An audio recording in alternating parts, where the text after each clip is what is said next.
fuck I'm reading. I wonder what the fuck the real dialogue is. What the fuck is this thing?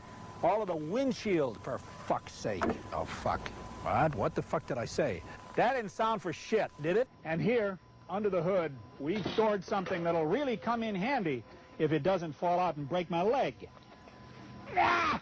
What we're doing is we're building a fucking industrial film, trying to give these guys everything they can get. I mean, that's it. Fuck it. I don't even know what the fuck I'm saying. We suppose we open... Got to do it again, right now.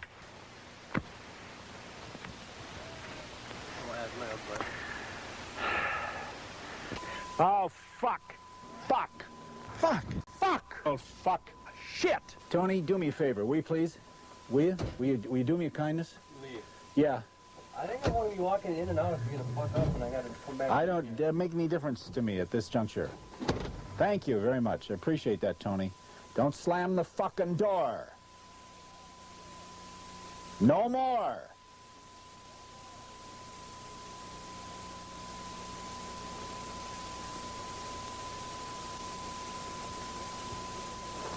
Listen, I've got to give a clue here now. I don't want any more bullshit anytime during the day from anyone. That includes me. It's going to be very hot. It's going to be very uncomfortable for everybody.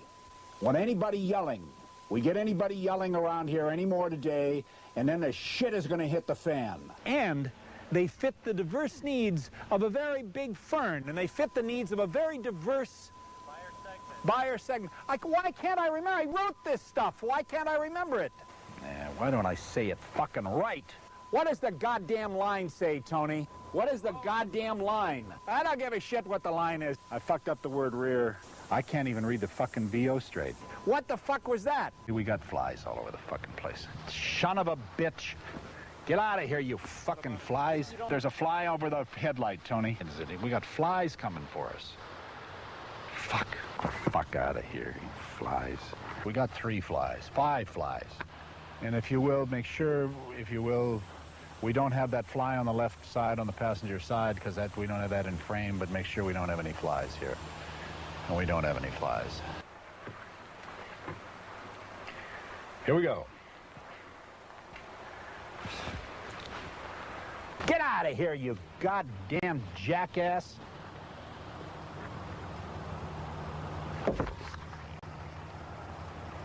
I gotta read it again because my mind is just a piece of shit this morning. God, I can't fucking make my mind work. Tony, give me a towel for just a minute, please. That...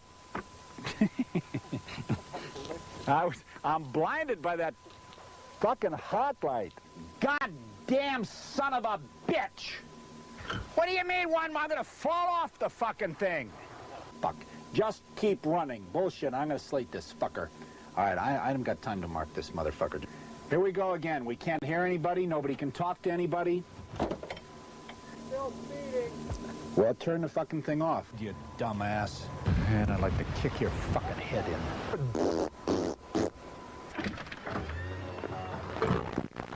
Meet innovation.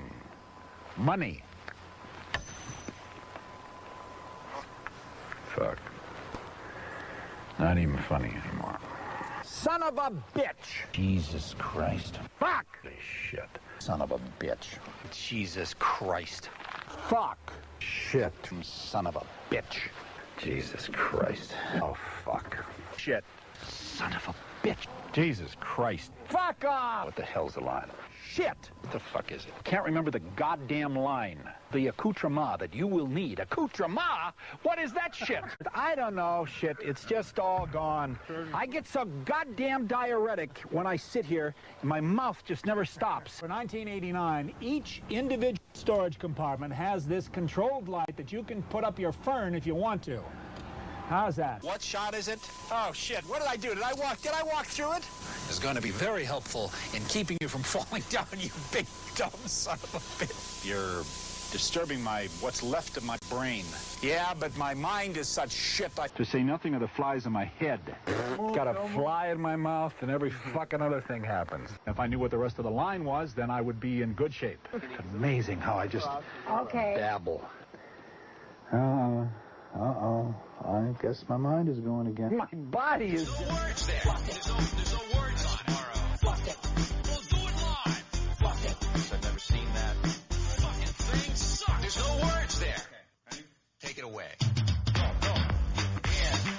Go. Yeah. Go. Yeah. Fuck it. We'll do it live. Fuck it. Go. What's that mean? To play us out? To end the show?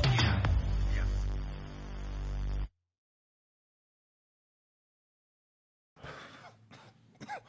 Hello. What is up, everybody? Dark Horse Live. We are late tonight. I apologize. It's been chaotic. But better late than never. Dark Horse Live, episode 162. It is April 17th, the week of 420. It's 420 week, but more than anything, I have major news. Dark Horse, me, I just bought a dispensary, and I hate dispensaries. So, yeah, it was kind of out of necessity. If you've watched this show in the past, you've heard me talking about wanting to upgrade facilities. And this is something we've been working on for a long time. I couldn't talk about it forever, but contracts have been executed, everything's signed, everything's sealed, delivered, and we bought a dispensary.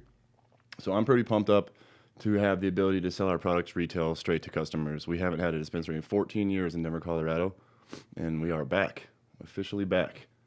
So, yeah, I have something that I'll show you here. It's a bit of a rendering.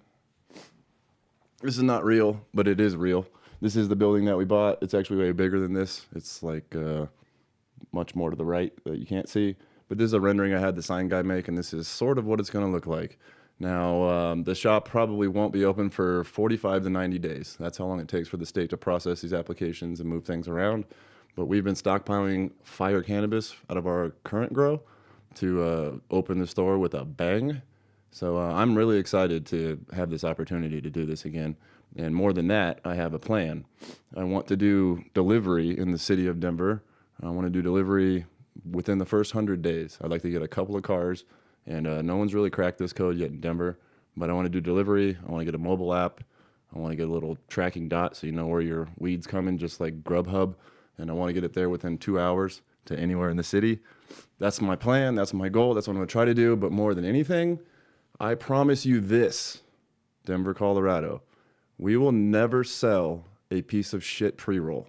I am so sick of these people that own these dispensaries that want to buy pounds for $400, want to buy pre-rolls for 35 cents, want to sell them for $2. I will never sell you a knockbox pre-roll ever, ever, ever.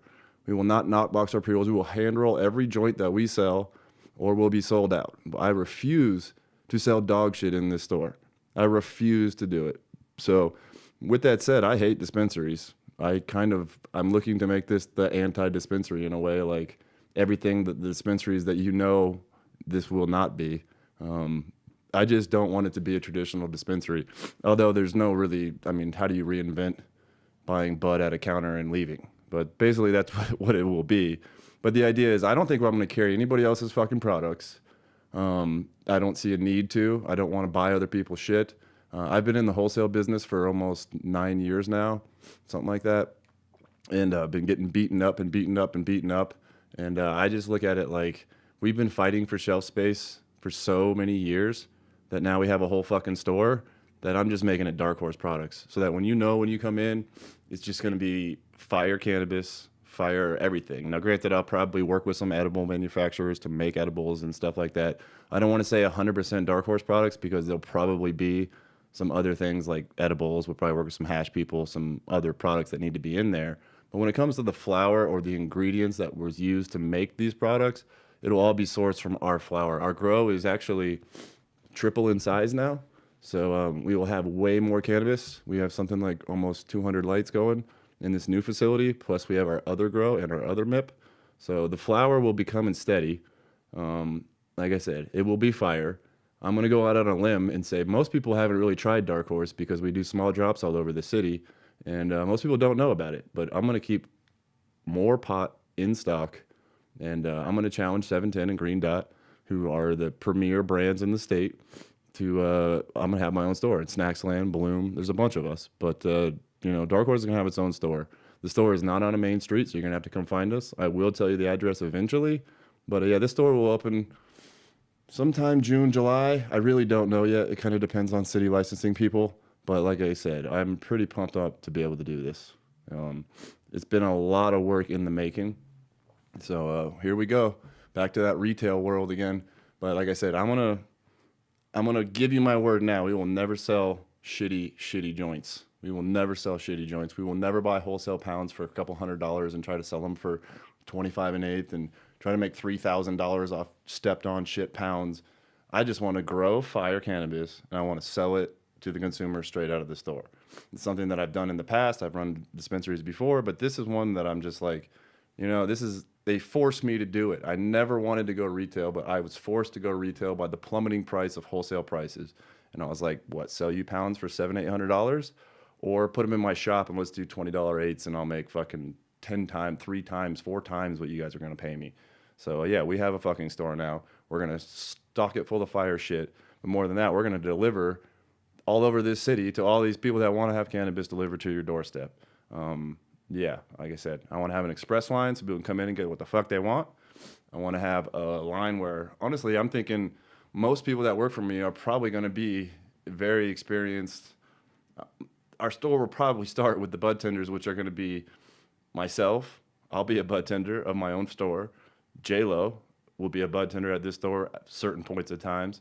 Colin, my main guy, my main grower for the last 20 years, will be a bud tender at times at this store. So I'm not going to say every time, but when you come into this store, you're going to be talking to an experienced head grower or owner or grower of a facility. The guy who grew the pot will be the guy selling you the weed, as opposed to some dipshit, no offense to anyone out there, some dipshit that doesn't know anything about cannabis, no name change, strange bullshit. We're just going to go back to how we used to do it Delta 9 days. We're going to grow stupid fire weed, and we're going to line it up and sell them out. And I hope that we could produce enough. But more than that, I hope that you guys will come down and check it out. Like I say, I'll tell you much more about it in the future, but I just wanted to tell you guys we bought a store.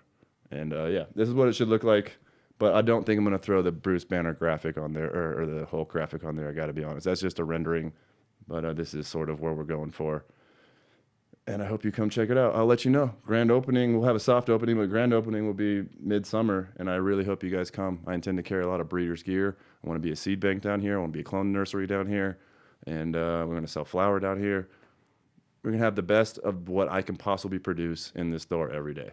So it's a bit of a change up for us to do a store again. But we are back. We're back. All right, everybody, it's 4:20, and I wanted to announce what's going on, where we're going to be, what we're going to do. Waimanalo. We're going out to the local country. But Waimanalo Aloha, I'm going to be hanging out with my friend Stone Ninja. We have a booth over here just to be chilling. Any reason to write off a plane ticket and a hotel room to Waikiki, I'm going. So, yeah, I will be in Hawaii Saturday. Come see me, and we'll burn out and chill. Might even get a little surfing in, full-on relaxation for like 48 hours, and back to the grind.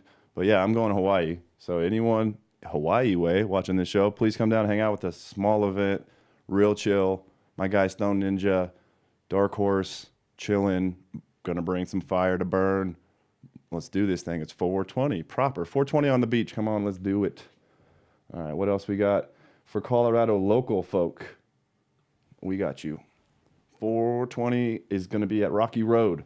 We're gonna be at Rocky Road. Our friends, the dispensary in Aurora. And we're doing a free seed giveaway from 3 to 5 p.m. Every 10 minutes, we're going to give away a pack of seeds. These are notoriously easy to win. If you guys want some free seeds from Dark Horse and you're in Denver, Colorado, or you're in Colorado at all, drive over to Rocky Road, Aurora, and they will hook it up.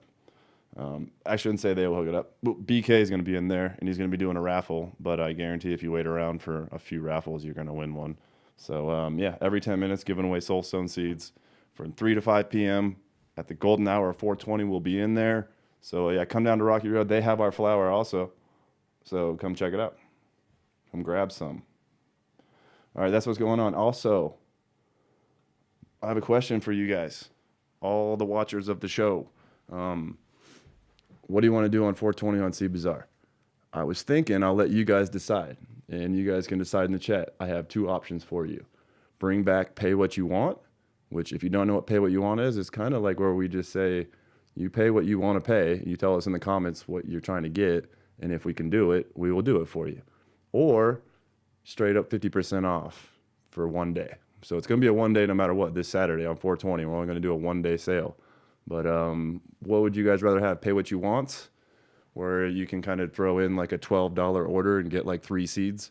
Or would you rather just see a 50% discount? I will say the Bruce Banner beans, they ain't going to make it through 420. So, yeah, there's probably going to be a limit on those. Maybe 10, 20 packs. I mean, we're down to the end. So, yeah, we have to remake the Bruce Banner 3S1. So if that's one you've been after, never stays in stock long. But, yeah, we'll probably throw that up. So, yeah, if we do pay what you want, it's going to be probably first come, first serve on people who ask for Banner because it won't last. If we do 50% off, it'll be like 10, 20 packs on there, and they'll sell out probably 30 minutes after midnight or something. But you tell me what you guys want to see in the comments, in the chat. I will review it. Whoever gets the most votes, basically, is what I'll do. So you guys tell me what you want to do this 420. Happy 420, everybody. Hope you guys have cool plans. Does anybody have any big plans? Looks like most people are saying 50% off already. 50%, you guys got it. We can do that one. 50% is out to the early lead. Okay? Your options are pay what you want or 50% off. It'll be a one-day sale from midnight to midnight. You feel me? Also on the show tonight, I should have Hoodoo Moses joining us. I think he's going to call in. We'll see how this goes. When I do a live call-in show or a live Zoom type thing, it's usually a complete shit show. But I'm going to try to bring Hoodoo on here in a few minutes, actually. And, yeah, we're going to talk about cannabis and magic.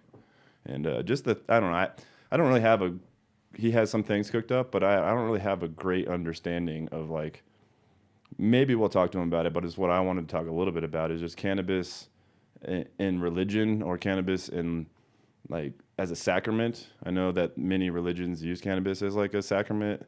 And I'm thinking of specifically like Rastafarians and whatnot. And I wonder how many people out there use cannabis or any religions out there recognize it as an official like sacrament. So I'm curious if anyone will know this, it'll be Hoodoo. So Hoodoo, if you're watching out there, go ahead and give us a call.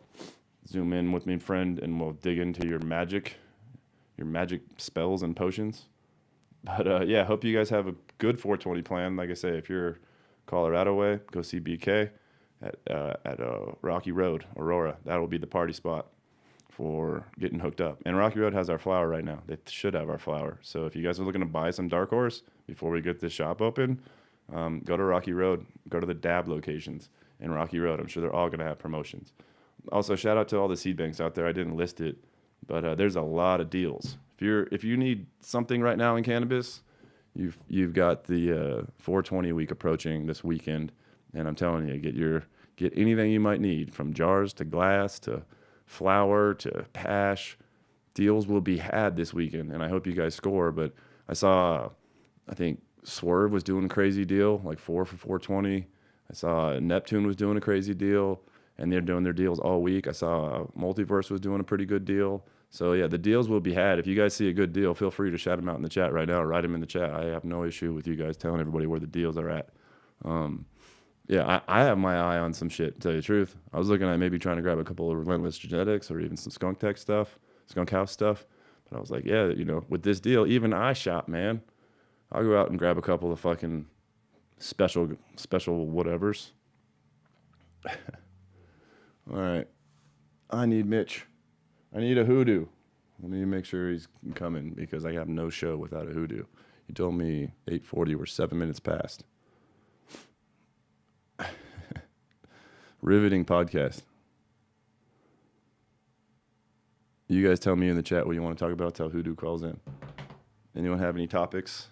See Bizarre orders. A lot of you guys, I mean, the orders just keep coming. I love you guys. A lot of new watchers here, first-time watchers from the Homegrown TV channel. Thanks. Welcome in. I usually try to do a little bit more polished podcast than this, but yeah, welcome in, and thanks for you guys' orders. Just, I know the standard audience has heard this time and time again, but let me just say how See Bizarre works as far as ordering. It is a slower process. Sea Bazaar is like a nonprofit co-op basically, and then when the orders come through, they are sent to the breeders themselves. The breeders themselves fulfill them, but it takes a while, kind of, in certain instances. Like this weekend, when I'll go to Hawaii, and I will not be around to start fulfilling these orders immediately. So you can't email me like it's not Amazon. You can't email me like an hour later and be like, "What's up with my order?" Generally, it takes up to 5 days before we even get to look at it, and I try to get them shipped within 10. That has been a little bit slower lately because it's pretty much just me doing all of that. So have a little patience with me. And yeah, if you get a tracking number, that doesn't necessarily mean it's in the mailbox yet. I usually do them 25 at a time. And I print the tracking number, and then I build the box, and then I fill out all the packs for all the 25 different boxes, and we drop them off at a time, 25 at a time. But it can take me 2-3 days before the box actually gets to the post office. So I get a lot of emails. People say my tracking's not updating. My tracking's not updating because I haven't put it in the post office yet because I have a bunch of boxes. All right. Relentless dropping their Trop Cherry BX. I'm looking at it. Oh yeah, Lucky Leaf. Shout out BK in the chat. Lucky Leaf. I forgot about this one. I don't have a graphic or anything, but next weekend, not this weekend, but next weekend, looks like we're going to be in Minneapolis, Minnesota. And we're going to go to the Lucky Leaf. So, yeah, please join. If you're in Minnesota, we're coming to your town. It looks like I got a Hoodoo coming in, which is good news. Let me see if I can bring him on screen. See how this goes. Hopefully this works. You never know. You never know on Dark Horse Live. Yeah, bud, can you hear me? I can hear you. Can you hear me, sir? I hear you. Good on my end. Cool. Okay, good. I'm glad we both have studios so we can do this stuff. Yeah, you upgraded your setup, my friend. Your I just upgraded. Yeah, I got a green screen too, so we can do like a green screen battle if we want. There you go. I mean, my CPU will melt if we try to do anything. It's super advanced, but welcome to the show, my friend. It's good to see you again. Thanks, man. It's good to be back. 420 week. I saw that. 420 week. I saw that you had something cooked up, so I was like, why don't you just come tell us what you got going on? And I think we're going to talk a little cannabis and magic. You sent me a legit like syllabus for the show. Hoodoo is so prepared. For those that know, I'm sure plenty recognize him. Hoodoo, Mitch of the once known as Mitch from the Adam Dunn Show, was so good at that podcast and structuring it and having like structure and times and timing.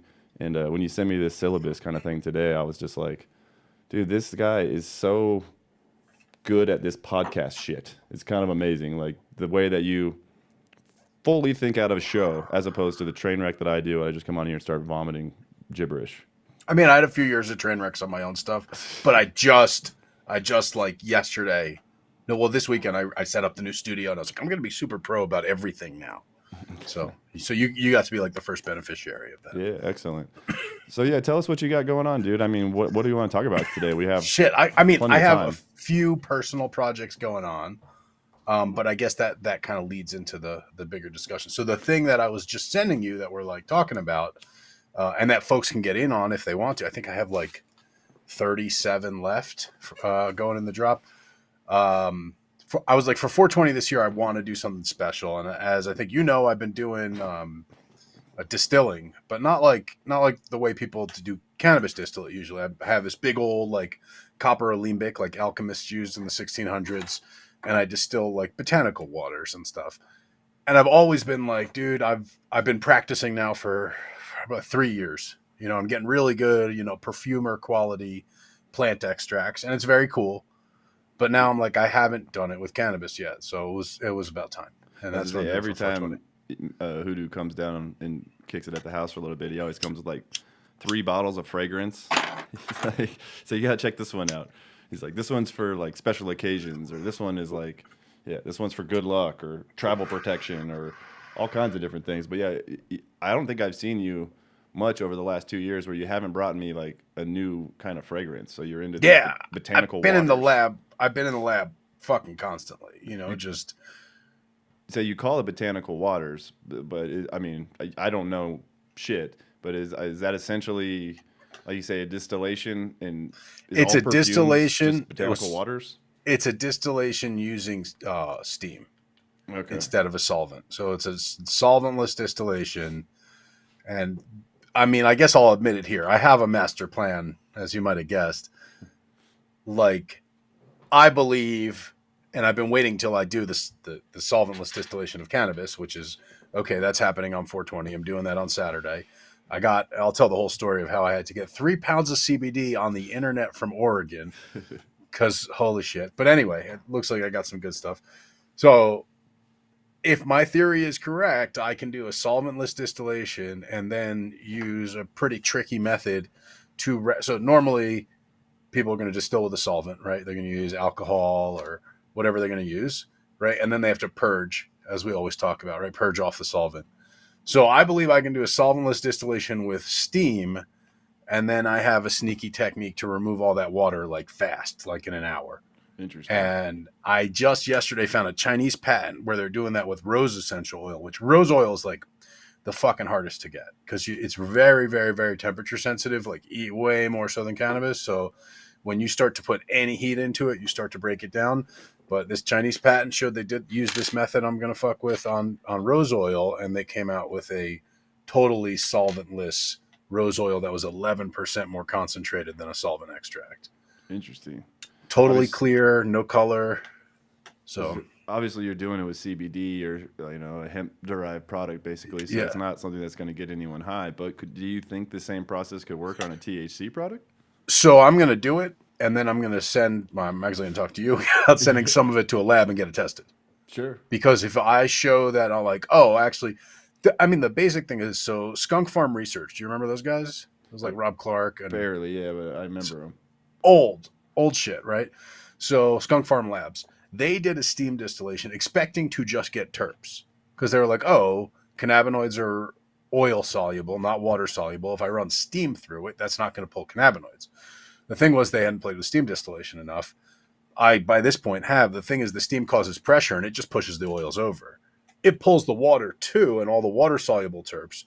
But to me, if this works, it's going to be the best of both worlds. You're going to be the first to find out. I'm going to bring it down there for you to try it. And what is the end result of the concentrate? Does it sound like a dabbable type I don't product? fucking know, but I got no idea, buddy.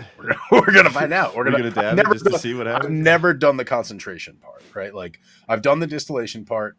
And then what happens if I pull all the water out? It should be an oil, like kind of like an essential oil, I guess, like a thick. I don't know how thick it's going to be is the question.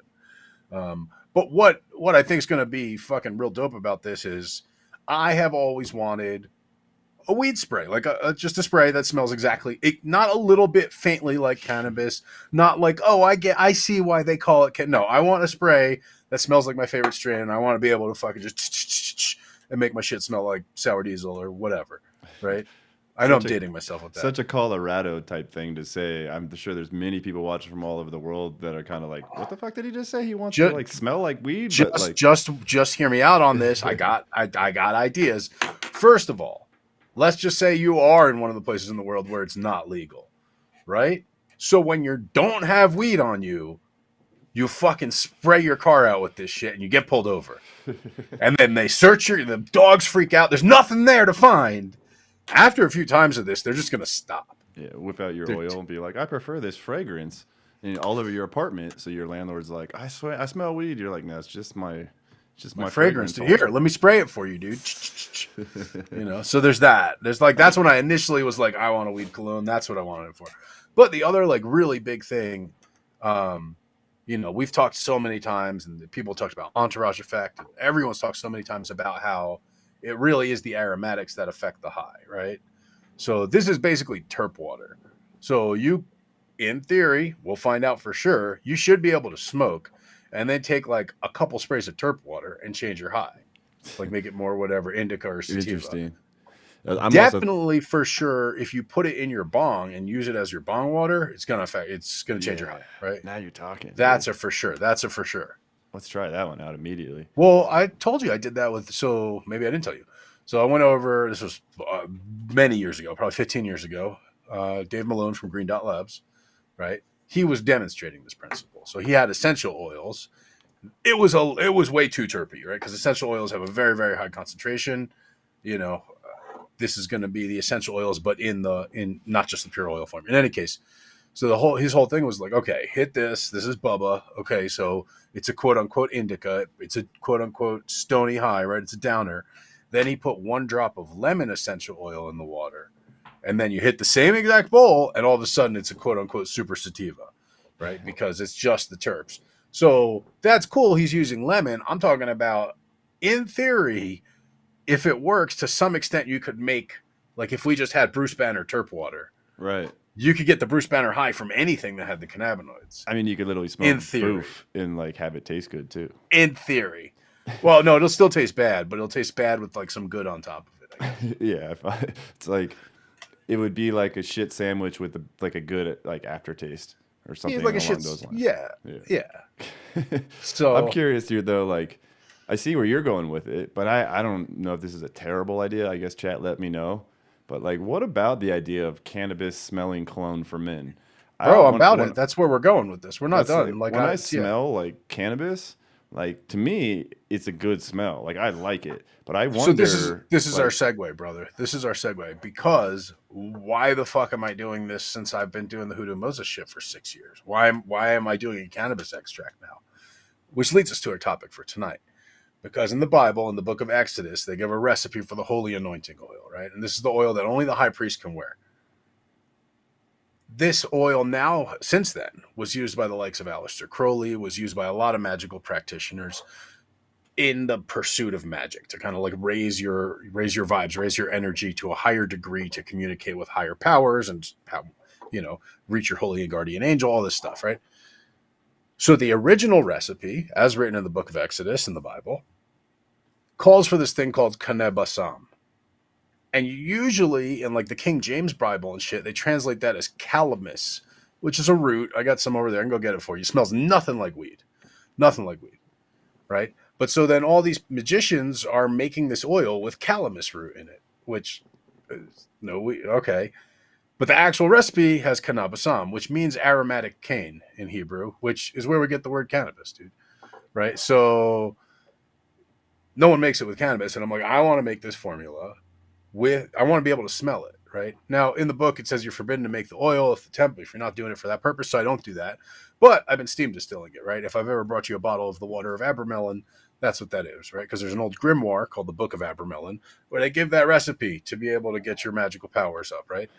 But he uses calamus. And then I want to say Aleister Crowley was like, oh, it's not calamus, it's calamus, it's galangal, which grows in Thailand, another root that I have. But it's not that either. It's cannabis.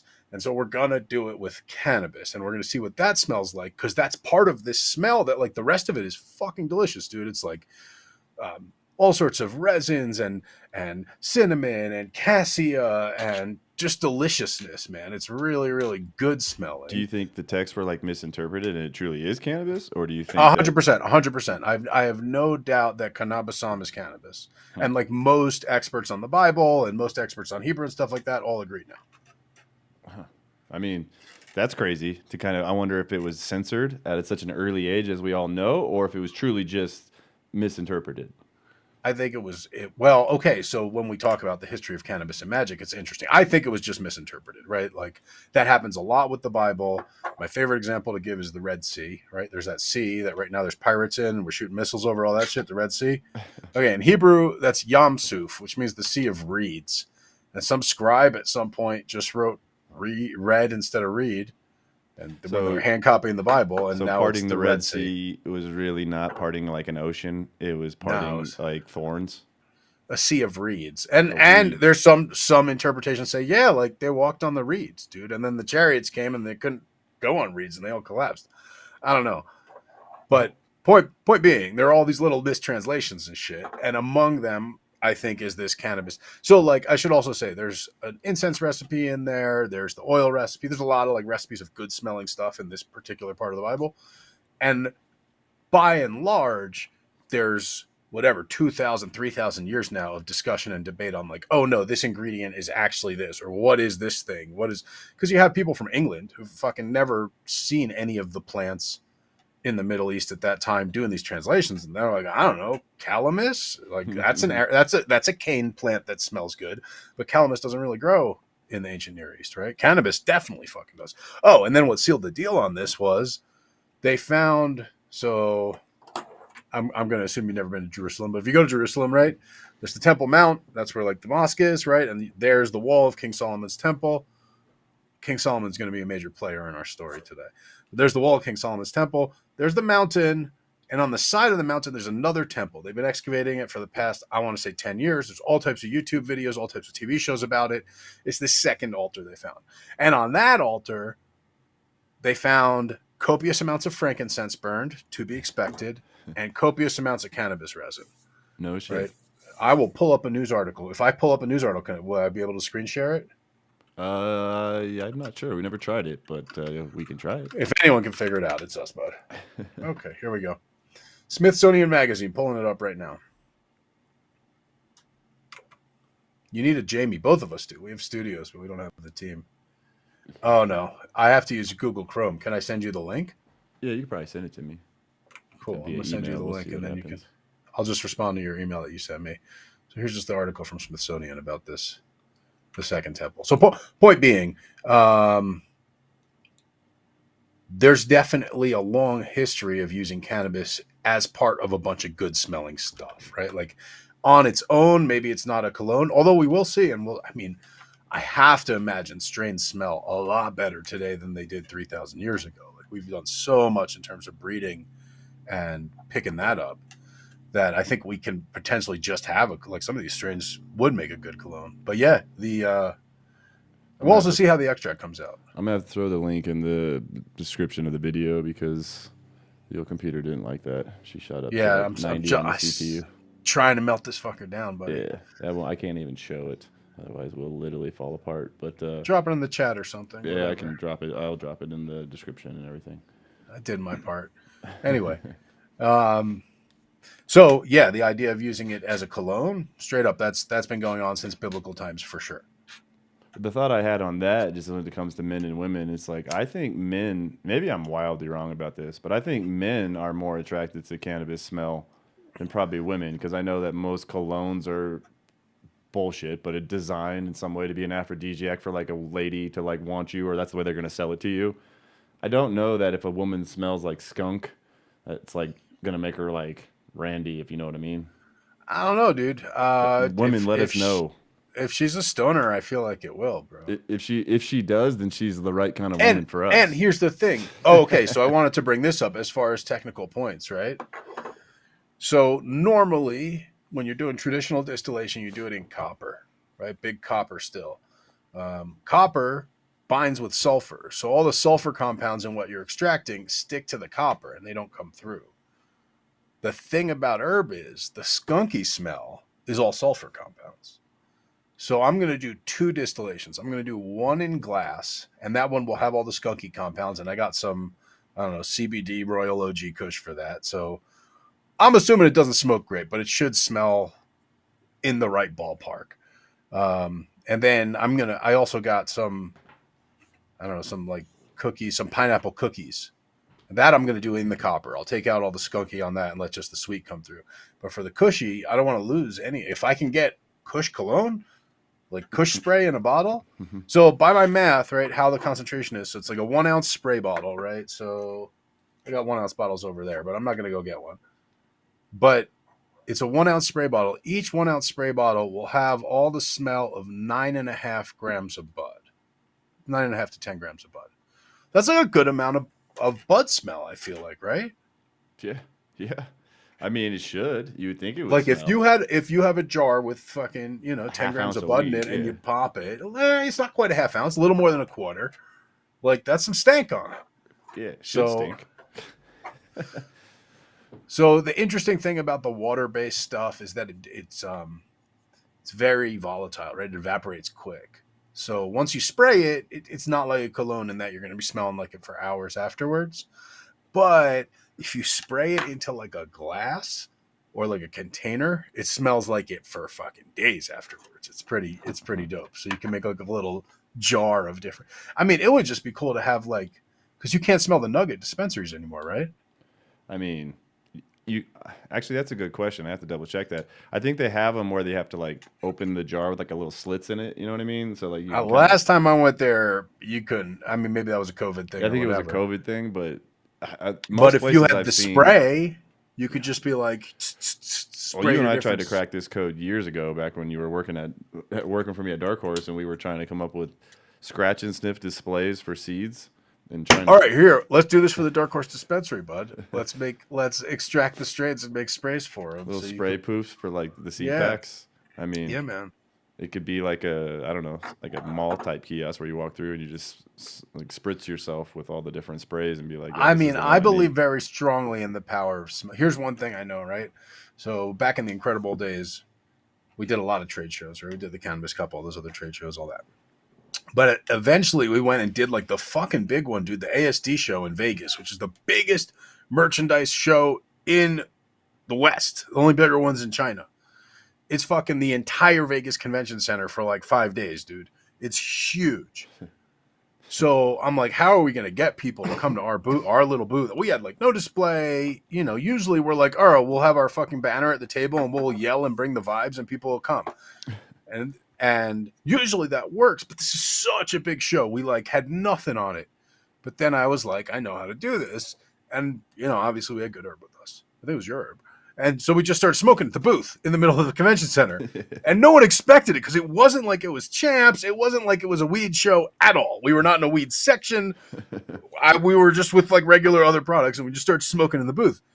So better believe it, the interested people followed their fucking noses and made it to our booth. And it went great. You know, it's whenever, can you possibly, if you smell dank, dude, like if you really like smell some shit, oh yeah, you're gonna look around for it immediately. It happens right? all the time at the Nuggets games because people don't give a fuck in Denver, which I love.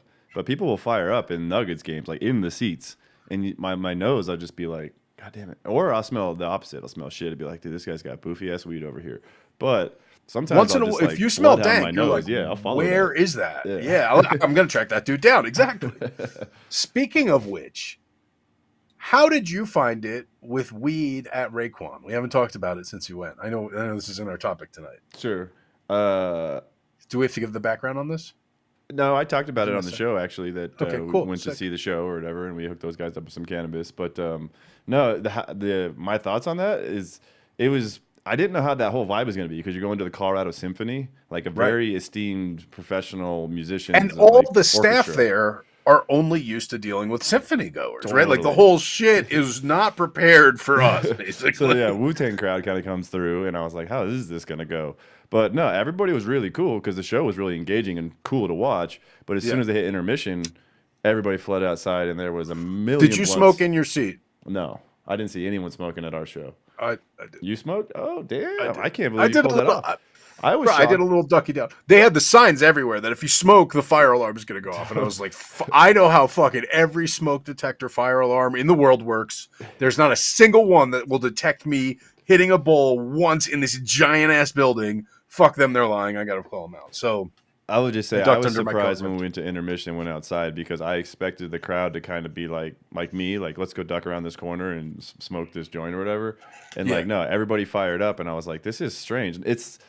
I shouldn't say strange. It's like every concert in Colorado you go to. I just didn't expect it at the Symphony. Yeah, at the Symphony. I'll tell you the first night, dude. So there were a lot of season ticket holders there. I know that. Like, so the night I went, there were a lot of people who just like they're just subscribers to the Symphony and they can go to any show for free. And they were definitely looking askance at us. They did not appreciate that shit. And then when I went out to get Bud for Ray and walked back in. The security person was like, there's no reentry. And I was like, oh, I'm supposed to meet Supreme. And she was like, what? And I was like, Ray's manager. And she was like, oh. And we were stanking like weed pretty hard. And then you like walk around and you go like, the way to get to, I mean, it makes sense. The way to get to backstage in the Symphony is through the orchestra pit, right? So you got to go through the fucking orchestra pit. Basically, yeah. Yep. Just stanking, just walking back there. And then the backstage, like I'm used to the backstage at a hip hop show where there's tons of people and there's booze and whatever. But the backstage was like snooty. Staff, Raekwon, his manager, and his family. That's it. Like it's so chill. All right, let's shift gears back to our topic. I'll just host your show for you, bud. I was gonna say, yeah, you go ahead and take us where you want to take us. But yeah, man. Well, you had a little bit of a journey on your syllabus. Yeah, there, well, I just started there, right? Because so let me tell people if people are interested in this terp water stuff, it's hoodoomoses.com, and it should be the first thing that comes up on the page, and it's listed as the King Solomon's herb water. And that's going on with what I was saying there, because King Solomon built the temple in Jerusalem, right? And he's a very important figure in like Arabic magic, medieval European magic.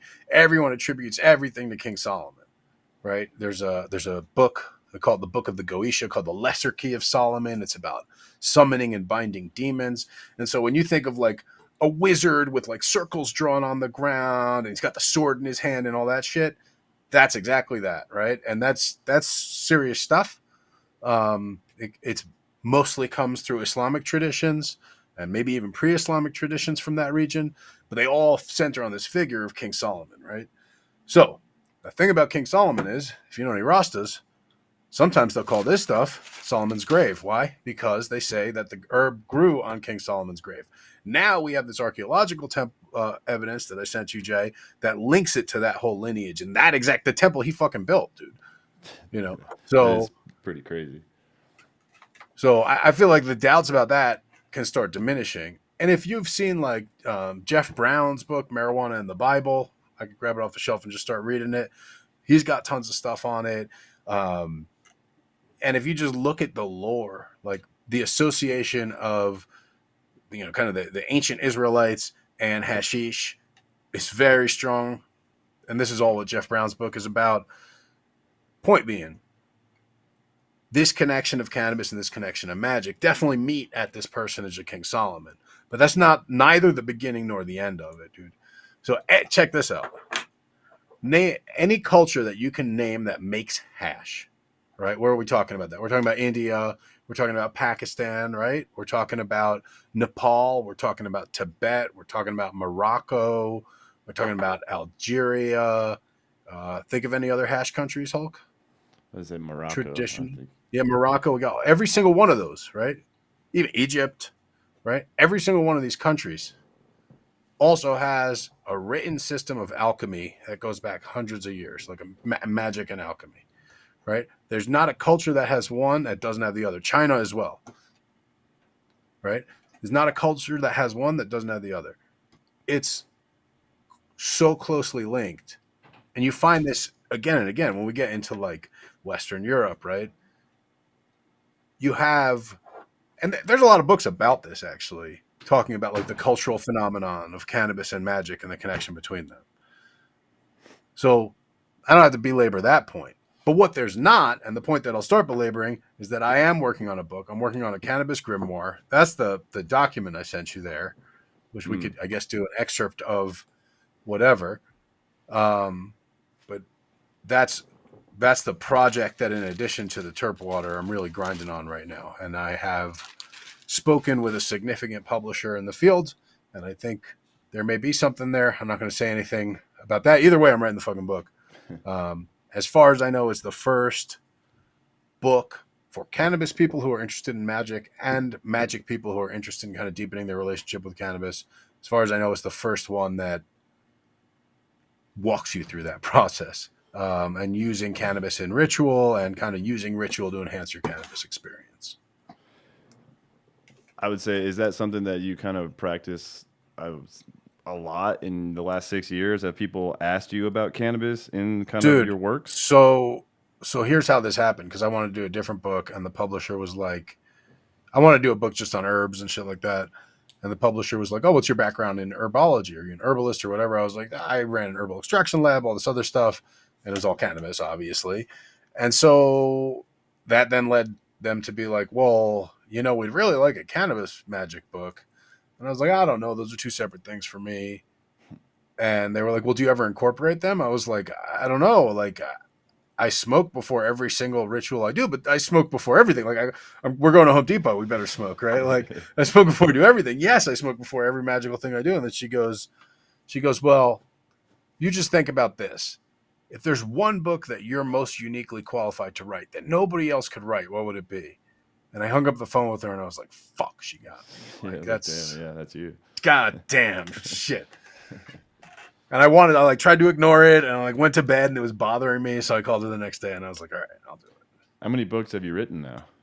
I don't know, dude. A bunch. Like like 3. I mean, they're all self-published, but like 3. This will be the 4th, but this one's going to be like a full length, 300 page. All my books tend to be like little pocket size, super concise, very, topically specific. But this one's like a full length book. I'm going to switch gears just real quick because I know you just went to Amsterdam. And Yeah, I did. It was great. I'm curious if you want to talk about it just briefly. How was Amsterdam? I haven't been there in like 4 years, but how was your trip over to Amsterdam? And were you able to find the good weed? Yeah, I mean, so I should preface this by saying I only had like 8 hours there, right? Not even, right? I had like 6 hours, or probably 5.5 with like going back and forth to the airport and shit. So and I landed at like 8:30 or 9, right? And none of the coffee shops are open. I mean, the shitty ones are, right? But nothing good opens. Like I didn't even make it to gray area because they don't open till noon, and I had to like be headed back by 1 or whatever, So, so you made a pitch. So I got there and I was like, all right, what I want is what I can't get at home, which is that good import hash. That's the only thing that I can't get here. The hash here is meh. It's not the same. But like flour, I don't know. I've never been like, oh, there's better flour in Amsterdam than we have at home. Have you ever felt that way? No, never. But it's actually, this sounds bad. But hash, kind of a challenge to find stuff I like. I agreed. And I didn't have the time to fuck around with that.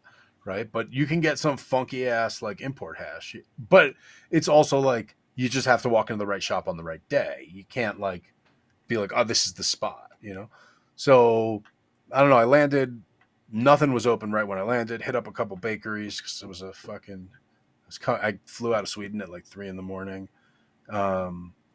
Got some breakfast. Looked around the city. I haven't been in Amsterdam in like 10 years, 12 years, a long time. No, it hasn't changed at all. I mean, it hasn't changed for like 600 years or whatever, but found a place called Terps Army. And I was like, all right, they have the word Terps in their name. They'll at least know something. Like I can begin my trail here, So we walk into Terps Army. It's me and my buddy. My buddy's from South Carolina, and he greatly appreciates all the cannabis stuff I can show him because I mean, even Terps Army was impressive to him. But I walk into Terps Army and they got like, my finger's fucked up. I don't know if you can see. Oh yeah, you can see it. Like, it looks like a fucking alien finger, right? My finger's fucked up. So then it was even in a splint, right? So I'm like, there's no chance in hell I can't usually roll a joint. I absolutely cannot roll a joint right now. You got any pre-rolls? Oh. And the guy's like, and I'm starting to like look at the 2 strains he has, and I'm like, both of these look kind of whack. And then he's got like, well, this is the mixed pre-roll. It's good. And I gave him the like, I'm from Colorado, but like, don't fuck. And like, and I do this. Like, please don't do this. Don't embarrass yourself. Don't embarrass me. Please don't do this. I bought a pre-roll. He rolled for me actually. I bought a gram of Peyton. And I was like, oh, this is cool. I was just smoking in Peyton. So I had just been in Sweden where I got fucking. Thank God, I walked right through the customs with the herb on me, but homie behind me got fucking strip searched. Like my dude who was with me, he had no herb on him. But talking about weed magic, there's going to be a whole section in the book about that because that's the first of this shit that I ever started fucking with. I walked right through that shit. And they strip searched him, and I had everything on me. Anyway, it wasn't even that much. It was like not a gram. It was less than a gram. Right? Did I even tell you I got to tell you the whole my Swedish weed experience. Because I've always said Sweden is the only country with weed in its name.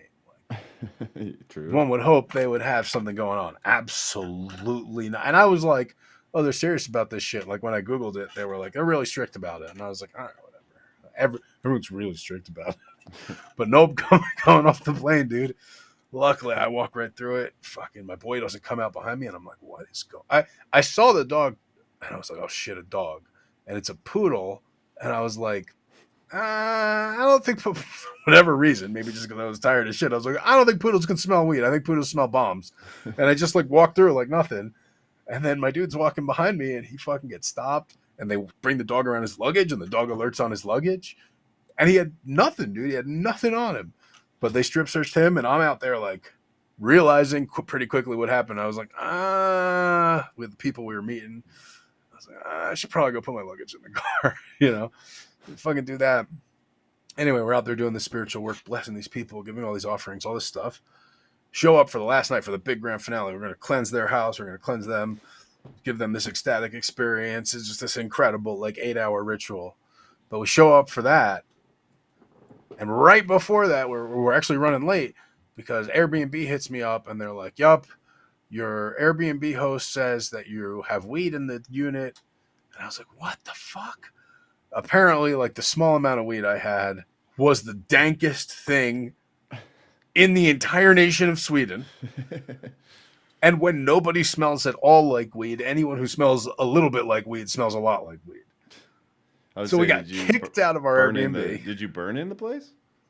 I did not burn inside. I never smoke inside an Airbnb. Just the residuals was so bad. Bro, they said we were cooking with it. They said they could smell it coming up into their kitchen in the unit above. Yeah, sometimes you forget you stink. I don't know. And I had less than a gram for 4 days, so it's not like I'm really chiefing down, dude. I'm like, yeah, they don't play out there, I guess.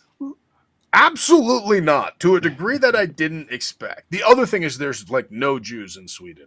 So I stood out visually, I stood out to people's nose.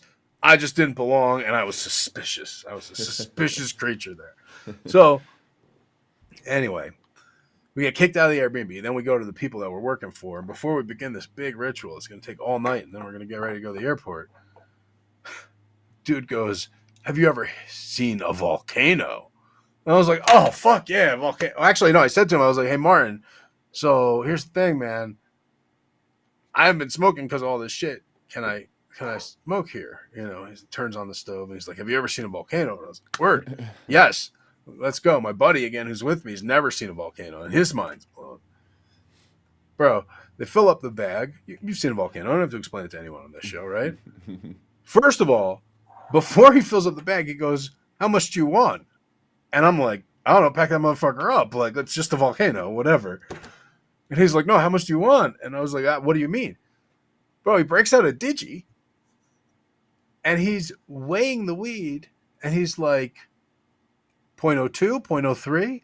And I was like, what, grams? Are you fucking 0.02? He was like, what do you want, 0.08? I was like, dude, just fill the thing with weed. So that's how they are with weed in Sweden. They think it's like a hard drug. They treat it like it's fucking heroin. They're like, well, yeah, if you do it, you got to be super duper careful. Nah, dude, just fucking pack that thing with weed. So inevitably, we run the bag. He takes his little puff, gives it to the homie, takes his puff. I'm fucking starved for weed. I haven't gotten proper high in 4 days. So I'm like, let me see that fucking thing. And I huff down the bag. And this guy is looking at me I don't know. I can't even describe. If I saw someone eat an entire wedding cake in 10 seconds or 30 seconds, I didn't even think that was possible, So that was my experience going to Amsterdam, right? So then I finally leave this weed oppressed country of Sweden, go to Amsterdam, and hit up Terp's Army. Get the patent. I had been smoking the patent. The patent's what got me in trouble in Sweden. Get the patent. It's not as good as IROX, that's for sure. In Amsterdam, not even a third as good, but it was cool because I could show my buddy from South Carolina, okay, now you had this strain, a fire version. Now you're gonna have this strain, a commercial version, and now you can tell the difference. Yeah. So, dude, that shit was so loud. They smelled it in their house when we were outside blazing. It's pretty crazy. Anyway, I bet you were glad to get home kind of after that too. Well, Amsterdam was cool. So dude rolled the J for me. Sick. Smoked that. And then I was like, hey, bud, what's up with the good hash? I got 4 hours. I don't have time to fuck around. We had already established, and I guess he could see me talking to my buddy and talking about strains and this and that and kind of explaining the different kinds of hash. And so he was like, go to the reefer, whatever. And they did indeed have some of that good $20 stanky import. and I bought a couple Grambos of that, and went over to like one of the little greenhouse spots. Super funny sitting there at a greenhouse place with my buddy who has no sense of the cannabis world, anything, and Strain Hunters is playing on TV, right? And Franco's over there with like, a week one plant being like, oh, this one's ready, and harvesting the buds and acting like he's rolling up the joint. And I'm looking at my buddy's entranced by this, and I was like, Bud, this is not real. Like this is very fake, dude. But it was cool. It was cool. And then I don't know if you know my buddy Kevin from Day in the Life, the graffiti magazine. But he was in Amsterdam doing a piece in the graffiti museum out there. So he came by, blazing with him. Awesome. I actually have another question I just thought of that I wanted to ask you while you were telling me that. I was like, I don't know, this is unrelated, but I recall a time almost like 10 years ago when you put out a report, or not even a report, like an essay, a self-written, I don't even know what you want to call it, just a post. But the post was kind of like a report on what you thought cannabis would turn into. And you eventually had like a pound price that was really low. And in a weird way, not in a weird way, you almost nailed it exactly to the date, almost even, if I recall, like the post. But Yeah. I mean, we can talk about that if you want. But more than that, I'm kind of curious is you were accurate on your prediction before. So what do you see now? Oh, that's a good question, Hulk.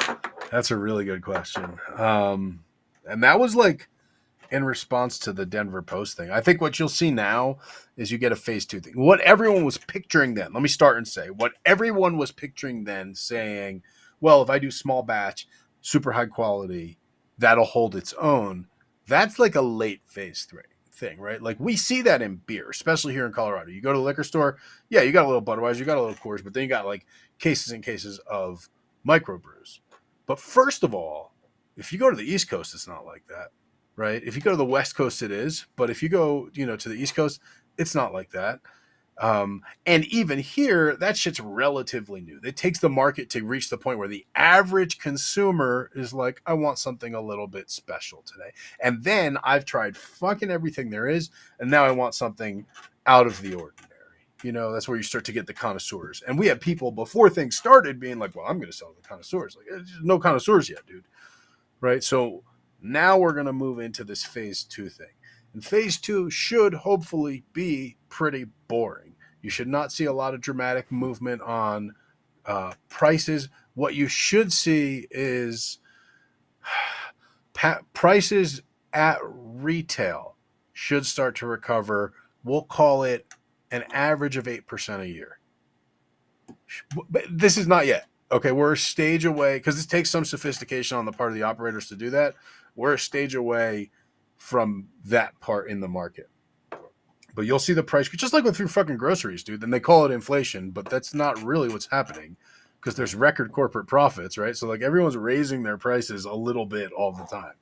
So we're going to reach the point once shit's, and as you're seeing it, this is like the last round of sell-offs, right? This is like things are kind of reach this more static level, and then they'll stay that way for a while. And you'll actually, I think within by 2030, I'll say that now. We're here in 2024, and I said this shit back in like 2019 last time, I feel like, right? So I'll say by 2030, 6 years out, I think you're going to see retail prices starting to be the highest ever. I think wholesale prices will be better than they are now, but definitely not the highest ever. Definitely not the highest ever. I think you're going to see stuff like specialty items segment off before you see a connoisseur flower segment off. What I mean is like, right, like Joe Sixpack will just go and get pre-rolls or flower or fucking whatever, or a pen, but the like, the fucking rosin that's in the refrigerator case type thing, that's really only for the heady boys. You also have to think that like the heady boy cohort ages right? Like that shit, all those economics change when you're 25 and you have disposable income. Like you'll buy all that rosin, but when you're 40 and you have 2 kids, like maybe you're stealing your wife's fucking pressing iron and you know, buying some cheap nug. So I don't know. I think like I was thinking about this with this new technique that I'm playing with the extraction I'm doing, where I'm like, there was definitely a time where you could just go and enter this shit in Cannabis Cup and win a bunch of Cannabis Cups with the better extract. And all the business dudes would be going to Cannabis Cup to see who's leading in the industry because it's the only thing they could be looking for. And that would lead the way. We're so far past that now where I want to say the other thing is that, like, I know I learned. I think fucking hopefully everybody in the industry by this point has learned. It is awesome to have a great product. It is excellent to have a great brand. But what actually makes you money is just the numbers. If the numbers work, you'll make money. If the numbers don't work, you won't make money. Mm-hmm. And certainly people who have been in it this long, and certainly people who are like buying those people and shit, they get that, you know. So they're going to make the numbers work. What we'll get is an industry where the numbers work. What needs to get chopped off to get there is probably a lot of the connoisseur shit. Now, I think there will always be a black market for that stuff. I don't know. There's like, you're going to have places where flower is legal and concentrates aren't. Well, something else happened that was interesting in the sense that like places like Florida legalized, and then their prices almost immediately mirrored like ours. Like they went straight to the bottom, whereas Right. you would think like a state or a new legalized place would kind of like have this buffer zone where they kind of have a higher price point, and then they work that same system that you kind of predicted, where then it goes down. But that's why I think it's New York specifically. I'm like, all right, so New York specifically, are they going to have a window of like 6 years where they're going to be able to charge 50 an eighth, or is it just going to immediately go to like they're already selling $20? Weed in New York, bro. They're already selling weed in New York. No, I'm talking about price points as far as when it dips to like nothing. That's New York City. It's not going to be nothing. It's something you want, and it's New York fucking City. It's never going to be nothing. But why didn't that happen in like Miami, where things literally did go to like $10 an eighth, and they were like 60? Honestly, I think it's because like the fundamental economics of like Miami's way more cheap to live than New York, bro. You know what I mean? Like New York's an expensive city. New York's not a good example, I guess is what I want to say. New York's not a good example. I think your point is true. It's like an outlier. I think New York's the outlier. Yeah, exactly. And that's just kind of what I was curious, is if you envision New York having like that slow churn.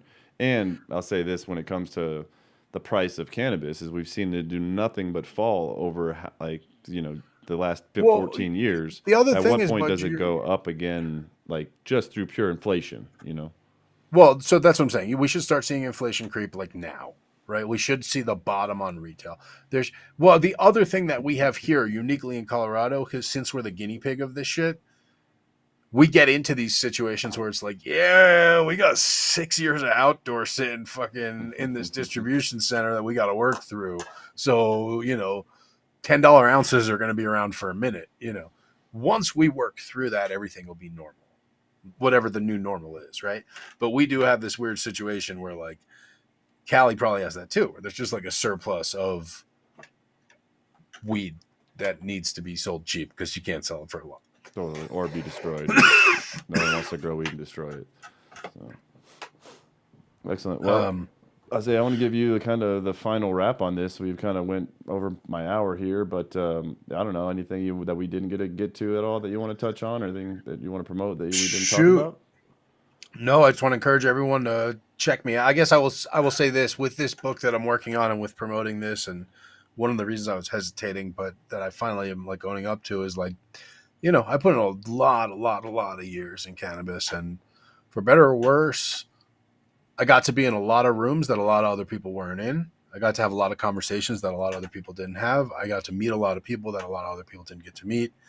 And when she asked me that question about the book, right? Like, what's one thing that you're uniquely qualified to do? I was like, shit, you know, I got a pretty unique story to tell in that regard. And it was such a formative time. I'm excited to be reconnecting with that part of my life, and hopefully I'll be doing, the circuit again with the book. So I invite everyone to come follow me at Hoodoo Moses on Instagram, and definitely check out hoodoomoses.com. Pre-order one of these terp waters. I'm going to make them this weekend. We like to let them sit at least 5 days and then homogenize them again, and then we'll get them bottled up and shipped out. It's $50 for a set of 2. We'll do one kind of indica, one sativa, and the indica we're going to keep more skunky. The sativa we're going to try to make like real floral, not by adding anything, just by the way we're going to extract it. I think I have like 35 left. So go ahead, support, check this out. Hopefully this leads to a new stage of extracts, right? If this project goes well. And yeah, follow me on Instagram. I'll be doing a lot more cannabis content, especially for 420. Listen, I've been fucking around with ChatGPT and the AI art programs in preparation for 420. I've put in hours, dude, like days at this point. It's going to be an exciting day. Thanks for having me on, bud. Yeah, always. Thanks for coming on, man. I always love having you on. Always love having conversation. Did you? So wait, I see the little bar on the bottom. Did you formally announce the dispo? Oh yeah, a little bit. Today was the first day I actually announced it. Dude. Yeah. So were people hyped? We officially got all the paperwork submitted, all that stuff. So we're 45 to 90 days away from having it. So fuck yeah. Well, I'll definitely be talking about that. Yeah. That's super exciting, man. I'm really excited for you. Congratulations, bud. That's super cool. Absolutely, dude. Once again, thanks for coming on, and yeah, I'm sure we'll be in touch shortly, bud. Yeah, man. Peace. Absolutely. Well, I need to go eat some dinner. I need to get out of here. We got to get all kinds of stuff done, and in preparation for 420. Thank you, Hoodoo Moses, for doing it. I want to shout out Dutch real fast, if I can find his thing. Where is the Dutch thing? Here it is. Dutch, everyone go give Dutch Sense a follow. Dutch Sensey. Dutch Sense is how it looks on your screen, but that's exactly how it spells, how it looks. Dutch is the man. He's an avid cannabis breeder, seed collector, hobbyist breeder, I should say. All around good guy, friend of the program, smart guy, smarter than all of us. And yeah, like I said, go give him a follow. He's on YouTube and Twitch. Has a much bigger channel than us. He kind of specializes in earthquakes and keeping everyone prepared. He wants you to be safe. He wants you to have a bug out bag, and he has some cool conspiracy theory type video stuff. I think he's been offline a little bit as of late because they're kind of messing with him. But yeah, I just was able to basically talk to him about a week ago, or have contact with him about a week ago. And yeah, he's like I say, he's continuing to sponsor the show, and we love him. So thank you, Dutch. Everyone, give him a follow. Twitch, YouTube. Like I say, it's riveting content. It's not necessarily cannabis content, but that's why you should go check it out. Go smoke a fat one and go watch some Dutch. Everybody in the comments will tell you Dutch's shit is sick. Go check out Dutch. All right, everybody, we're going to get out of here. Like I said, I got a ton to do. Hawaii this weekend, and the Aloha Cup. That's where I'll be. BK will be at the Rocky Road Aurora. It's a 420 sale. It's looking like it's going to be 50% off. So keep your eyes glued to the Instagram, and we'll tell you the code, and probably do an email blast too. But Saturday there'll be a sale looking like 50% off. We'll give you guys up till Friday to vote in the comments, so it's in the lead right now. But yeah, with that said, same bat time, same bat channel next week. Sorry for the late show tonight.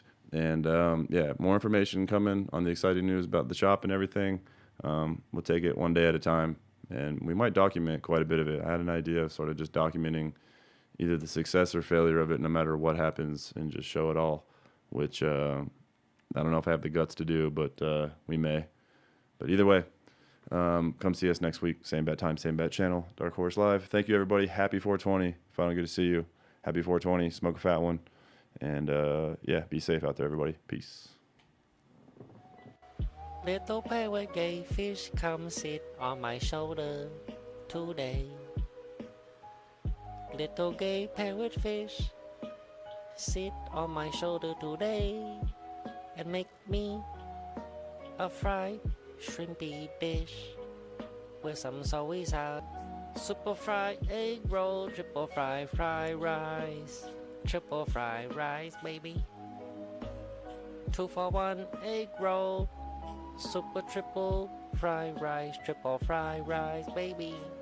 Don't forget the soy sauce. Chan chan chan. There's my gay fish song, dudes. What?